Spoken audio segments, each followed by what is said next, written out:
সর্বোচ্চ ধর্মীয় নেতার জীবন মৃত্যু নিয়ে সব জল্পনা কল্পনা শেষ। আমেরিকার ইসরায়েলের যৌথ হামলায় নিহত হয়েছেন তিনি। ইরানে নিভল প্রদীপ শিখা, যা চেয়েছিল আমেরিকা ইসরায়েল, সেটি করে ছাড়ল তারা। আর এর বলিদান হলেন ইসলামী বিপ্লবের সর্বোচ্চ ধর্মীয় নেতা আয়াতুল্লাহ খামেনি। ইরানের সর্বোচ্চ ধর্মীয় নেতা সহ বহু সামরিক কর্মকর্তারা তাদের জীবন দিয়ে অপরাধ না করেও তাদের আজকে এরকম নির্মম পরিণতি বহন করতে হচ্ছে।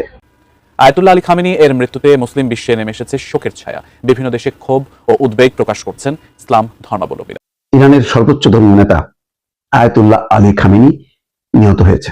কদিন পরে জাতীয় সংসদ বসবে, বিএনপির সঙ্গে সেই মঞ্চে থাকবে জামায়াত এনসিপিও। তবে জাতীয় পর্যায়ে উত্তাপ ছড়ানোর আগে সরকারকে চাপে ফেলার নীল নকশা সাজিয়েছে জামায়াত।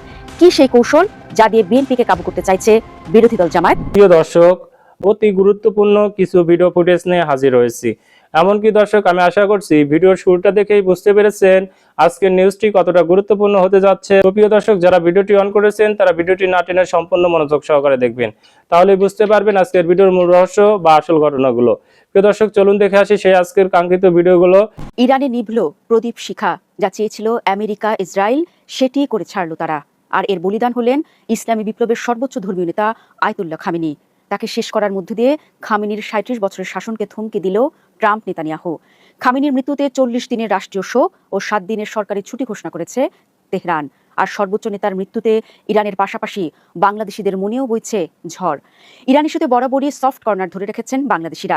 দর্শক, এর বড় দুটি কারণ হচ্ছে, এক, মধ্যপ্রাচ্যে যে কটি দেশ আছে তাদের মধ্যে একটি দেশ ইরান, যারা সরাসরি ফিলিস্তিন ইস্যুতে সরব। আর দুই হচ্ছে আমেরিকা ইসরায়েলের আগ্রাসনের বিরুদ্ধে প্রতিবাদী কণ্ঠস্বর খামেনির বিপ্লবী সরকার। এই দুই কারণে ইরান ও বিপ্লবী সরকারের প্রতি ধর্মপ্রাণ বাংলাদেশিদের মনে সফট কর্নার রয়েছে। সেই অবস্থান থেকে খামেনির মৃত্যুতে রীতিমতো শোকে মুহ্যমান গোটা বাংলাদেশ। রোববার সকাল থেকে খামেনির মৃত্যুর খবর ছড়িয়ে পড়তে সামাজিক মাধ্যমে শোক বার্তার বন্যা বয়ে যাচ্ছে। সেই সঙ্গে আমেরিকা ইসরায়েলের আগ্রাসনের প্রতি তীব্র ক্ষোভ আর ঘৃণা ঢেলে দিচ্ছেন নেটিজেনরা। মোবারক হোসেন নামের একজন লিখেছেন, rest in peace supreme leader Ayatollah Ali Khamenei. Raihanur Rana নামের আরেকজন লিখেছেন, আল্লাহ আপনাকে জান্নাতুল ফেরদৌসের মেহমান হিসেবে কবুল করুন। শুভ নামের অন্য আরেকজন লিখেছেন, সারা পৃথিবী আজ কাঁদছে, বিদায় হে মহান বীর। এমন হাজার হাজার পোস্টে ছেয়ে গেছে সামাজিক মাধ্যম। এদিকে ইরানের রাষ্ট্রীয় সংবাদ মাধ্যম IRIB রোববার সকালে জানায়, ইরানের সর্বোচ্চ নেতা শাহাদাত বরণ করেছেন। এর আগে খামেনির নিহত হওয়ার খবর জানান যুক্তরাষ্ট্রের প্রেসিডেন্ট ডোনাল্ড ট্রাম্প। নিজের ট্রুথ সোশ্যালে দেওয়া পোস্টে ট্রাম্প লিখেন, খামেনি ইতিহাসের অন্যতম নিকৃষ্ট ব্যক্তিদের একজন, মারা গেছেন। রয়টার্সের প্রতিবেদনের তথ্য, আয়াতুল্লাহ আলী খামেনি শনিবার সকালে তেহরানের নিজ কার্যালয়ে হামলায় নিহত হয়েছেন। বিবিসি জানিয়েছে, সর্বোচ্চ নেতার মৃত্যুতে ইরানের রোববার থেকে ৪০ দিনের রাষ্ট্রীয় শোক ঘোষণা করা হয়েছে। এর আগে আলী খামেনির একাধিক স্বজনের মৃত্যুর তথ্য প্রকাশ্যে আসে। রোববার বাংলাদেশ সময় ভোর 6:30 নাগাদ ফার্স্ট নিউজের বরাত দিয়ে জর্ডান ভিত্তিক গণমাধ্যম রোয়া নিউজ তাদের প্রকাশিত সংবাদে জানায়, ইরানের সর্বোচ্চ নেতা আলী খামেনির পরিবারের একাধিক সদস্য নিহত হয়েছেন যুক্তরাষ্ট্র ইসরায়েলের যৌথ হামলায়। রোয়া জানায়, ইরানের সর্বোচ্চ নেতার ঘনিষ্ঠ সূত্র তার পরিবারের বেশ কয়েকজন সদস্যের মৃত্যুর খবর নিশ্চিত করেছে। ফার্স্ট নিউজ ইরানের সর্বোচ্চ নেতার ঘনিষ্ঠ সূত্রের বরাত দিয়ে তার মেয়ে, জামাতা, নাতনি এবং পুত্রবধূ নিহত হয়েছেন বলে জানিয়েছে। আয়াতুল্লাহ খামেনির বিদায়ের পরপরই রীতিমতো হুঙ্কার দিয়েছে ইসলামী বিপ্লবী গার্ডস কর্পস IRGC। এক বিবৃতিতে তারা জানিয়ে দিয়েছে, ইতিহাসের সবচেয়ে ধ্বংসাত্মক হামলা চালাবে বিপ্লবী গার্ড বাহিনী। ইরানের সর্বোচ্চ ধর্মীয় নেতা সহ বহু সামরিক কর্মকর্তারা তাদের জীবন দিয়ে অপরাধ না করেও তাদের আজকে এরকম নির্মম পরিণতি বহন করতে হচ্ছে। সেখানে আরব নেতারা আরামায়েশ করবেন আর আমেরিকার সাথে তুতু তুতু করবেন, ওইটা চলবে না।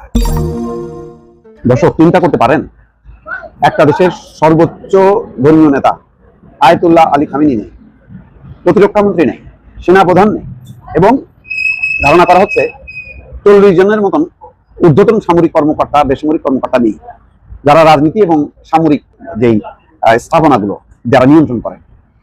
তারপরও প্রেসিডেন্ট যিনি বেঁচে আছেন এখন, তার হুঁশিয়ারি, শত্রুদের বিরুদ্ধে কঠোর হামলা চলবে।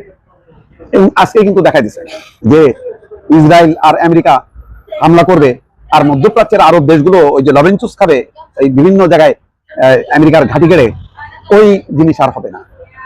ইরানের জনগণ যেমন মূল্য দিচ্ছে, ইরানের সর্বোচ্চ ধর্মীয় নেতা সহ বহু সামরিক কর্মকর্তারা তাদের জীবন দিয়ে আজকে তাদের যেই চরম অপরাধ না করেও তাদের আজকে এরকম নির্মম পরিণতি বহন করতে হচ্ছে।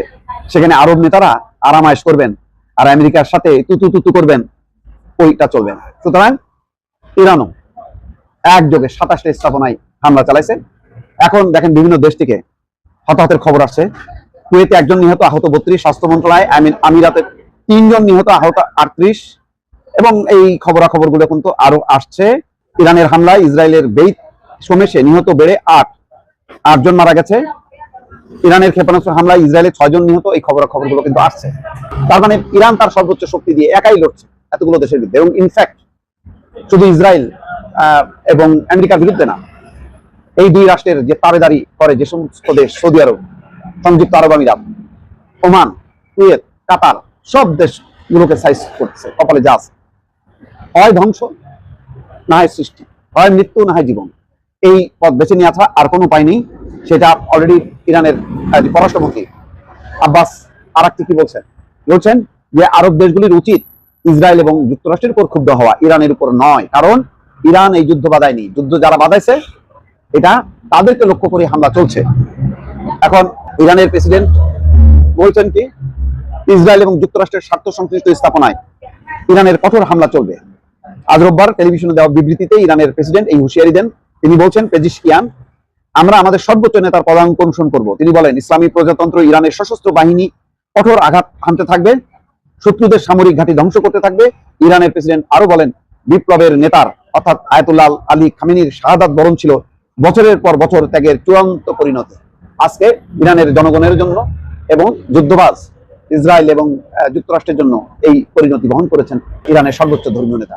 সুতরাং এখন আর পিছু হটার কোনো উপায় নেই, লড়াই চলছে, চলবে। এটাই হচ্ছে ইরানের প্রেসিডেন্টের এখন পর্যন্ত শেষ ঘোষণা। দর্শক, প্রিয় দর্শক, আমি আশা করছি ভিডিওটি সম্পূর্ণ মনোযোগ সহকারে দেখেছেন।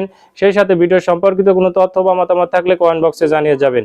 আজকের মতন এখানে শেষ করছি। ফিরে আসছি আগামী দিনের নতুন একটি টপিক নিয়ে। সে পর্যন্ত সবাই ভালো থাকবেন। আল্লাহ হাফেজ।